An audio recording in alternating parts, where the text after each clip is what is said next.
In today's tutorial, I'm going to show you how to change the notification timeout duration on your Windows 11 laptop, desktop computer, or tablet device. So this should hopefully be a pretty straightforward process here, guys. And without further ado, let's go ahead and jump straight into it. So all you have to do is open up the search menu and type in settings. Best result, you come back with settings. Go ahead and select that. Select accessibility on the left panel, and then on the right side underneath vision, select visual effects.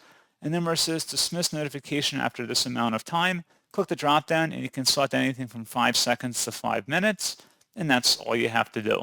So pretty straightforward process, guys, and as always, thank you for watching. I do hope that was able to help you out, and I do look forward to catching you all in the next tutorial. Goodbye.